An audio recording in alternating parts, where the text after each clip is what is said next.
تو اللہ پاک نے فرمایا ان الذین کفروا، بے شک جن لوگوں نے کفر کیا، تو ان کے بارے میں اللہ پاک نبی صلی اللہ علیہ وسلم کو رہنمائی فرما رہے ہیں۔ وہ رہنمائی کیا ہے؟ سواء علیہم اانذرتہم ام لم تنذرہم لا یؤمنون، اے محمد صلی اللہ علیہ وسلم، ان کے حق میں دونوں باتیں برابر ہیں کہ آپ ان کو ڈرائیں یا نہ ڈرائیں، وہ ایمان لانے والے نہیں۔ دیکھیے یہاں پر جو ڈرانے کا لفظ استعمال ہوا ہے اس کو کہتے ہیں عربی میں انذار، اور ہم قرآن مجید میں کئی جگہ پر اس قسم کا لفظ نبیوں کے بارے میں سنیں گے کہ اللہ نے آپ کو نذیر بنا کر بھیجا ہے۔ ہم اپنے محبوب نبی صلی اللہ علیہ وسلم کی صفت بھی بار بار یہ سنتے ہیں کہ اللہ نے آپ کو بشیر بنایا اور نذیر بنایا ہے۔ بشیر کے معنی ہے ایسی خبر دینے والا جس کو سن کر انسان کو خوشی ہو، اور نذیر کے معنی ہے ڈرانے کے، اور نذیر کے معنی صرف ڈرانے کے نہیں ہیں بلکہ نذیر کے معنی ہمدردی کے ساتھ، محبت کے ساتھ، سمجھاتے ہوئے ڈرانے کے۔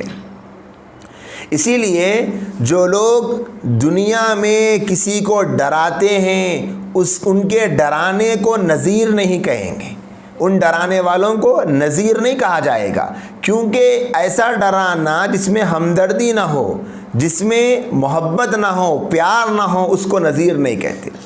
جیسے کوئی باپ اپنے بیٹے کو آگ سے ڈرا رہا ہے کہ بچہ آگ کے قریب جا رہا ہے، تو باپ کیا کرتا ہے؟ بیٹے کو آگ سے ڈراتا ہے کہ دیکھو بیٹا اس آگ کے قریب مت جاؤ، آگ کے نقصانات کو گنواتا ہے۔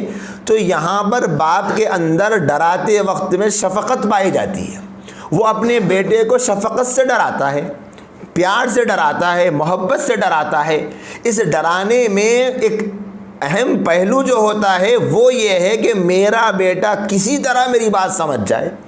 ڈرانے کا مطلب اس کے اوپر پریشر ڈالنا نہیں ہوتا، اور اگر کوئی ایسا ڈراتا ہے کہ جس کے ڈرانے میں پریشر ہو، جس کے ڈرانے میں ٹارچر ہو، اس کو نذیر نہیں کہیں گے، وہ ڈرانا الگ قسم کا ہوگا۔ لیکن قرآن مجید میں نبیوں کی جو صفت نذیر بیان کی گئی ہے وہ اس میں شامل نہیں۔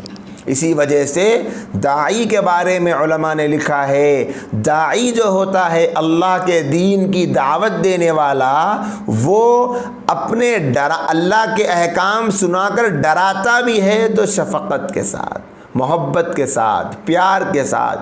یہی وجہ ہے کہ پورا قرآن ہم اٹھا کر دیکھ لیں، جس کسی نبی کے بارے میں قرآن کہتا ہے کہ اس نبی نے اپنی قوم کو ڈرایا ہے، تو آپ اس کے بعد یہی مضمون دیکھیں گے، اے میرے بھائی، اے میری قوم، اے فلاں، ایسے پیار محبت کے ساتھ انبیاء ڈراتے تھے، کیونکہ نبیوں کو اپنی قوموں سے محبت اور پیار تھا۔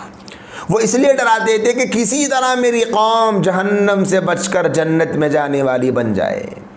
تو اللہ کے نبی کی صفت بیان کی جا رہی ہے کہ اللہ کے نبی آپ جو ڈراتے ہیں ان کو ڈرانا کوئی فائدہ نہیں دے گا۔